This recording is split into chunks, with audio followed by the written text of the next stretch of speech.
Hello everyone, welcome to Terrius Talks Tech. Today I thought I'd briefly go over what I found interesting from the Computex Keynote speeches of Nvidia, Intel, and AMD. Nvidia briefly talked about their Max-Q laptops and what impact they've had on the market. They also talked a lot about the DGX2 supercomputer that debuted at GTC. The majority of the Nvidia keynote seemed to be focusing on deep learning and AI. When asked about when the new GeForce cards would come out for gamers, Jensen said it will be a long time from now.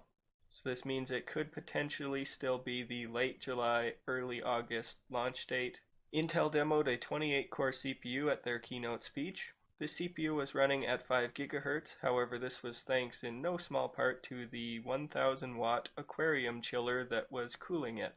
Intel claims that during the demo of the 28-core CPU running at 5 GHz, the technician forgot to mention that the chip was overclocked.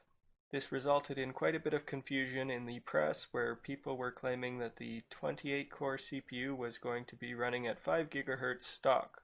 This new 28-core chip appears to actually be a specially binned Xeon Platinum 8180 chip with an unlocked multiplier. The chip they had on demo was certainly using the 3647 socket. The prototype motherboard they used in order to hit the 5 GHz was impressive in its own right. The VRM was 28 phase with a very impressive cooler on top, and the board itself takes 4 8-pin EPS CPU power connectors from the power supply. During their keynote, Intel also officially announced and launched the i7-8086K processor. This processor has been confirmed by overclockers at Computex to really be a specially binned 8700K processor that is capable of hitting 5 GHz boost speeds at stock.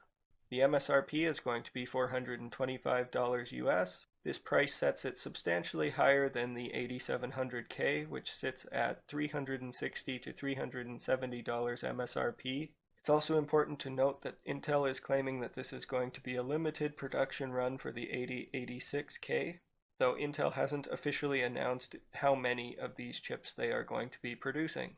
Not to be outdone by Intel, AMD released their Threadripper 2 CPUs at Computex this year. The flagship CPU of this new lineup is going to be a 32-core, 64-thread behemoth of a CPU. It's going to contain 4 of the Ryzen modules instead of just the 2 of the current generation Threadripper chips. They also demoed a 24-core variant, though it's still unknown what exact module configuration they are going to use for that chip. Threadripper 2 is going to be using the new Zen Plus architecture. This means that the process node has slightly improved over the first generation Threadripper chips, just like in the 2000 series Ryzen chips. Instead of a 14 nanometer process, they are now down to a 12 nanometer process. Most importantly is that Threadripper 2 is going to be socket compatible with the current generation of Threadripper motherboards.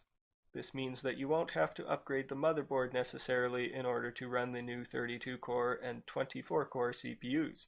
It's expected that overclocking with the new 32-core CPU is going to take some impressive power delivery capabilities, and as such, all of the manufacturers of motherboards seem to have a new TR4 motherboard specifically designed for these new super high power CPUs. Cooler Master also showed off a new Wraithripper CPU cooler. This CPU cooler is a dual tower air cooler. It uses 7 heat pipes to dissipate the heat from the processor, and it's expected that it will be able to run Threadripper at stock configurations up to the 32-core processor.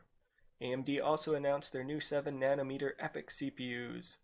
These server CPUs are going to be socket compatible with the current EPYC platform and are not going to require a swap out of motherboards or anything. Theoretically, this could be a big bonus for data centers or enterprise customers that are requiring a bit more performance but don't want to have to pay for an entire platform upgrade. Theoretically, they should be able to just buy the processors and swap them in without any hardware changes required. However, BIOS changes likely would be required. In addition to the 7 nanometer EPYC CPUs, they also demoed a 7 nanometer Vega GPU. This Vega GPU is a workstation card and comes with 32 gigabytes of HBM2 memory. Now, of course, with the 32 gigabytes of HBM2 memory, you can realize that it's not going to be a consumer card anytime soon.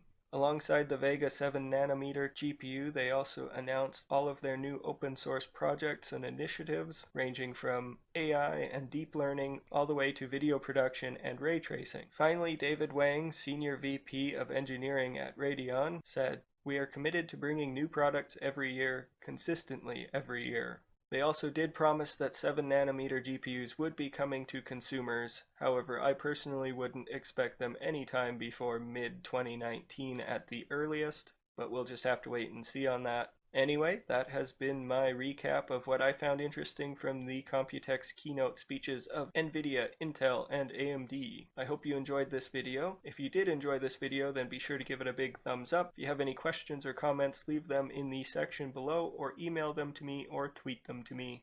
Don't forget to share this video if you know of anybody that might be interested in it. And if you haven't already, then be sure to subscribe to the channel and click the little bell icon so that you're notified whenever I post a new video.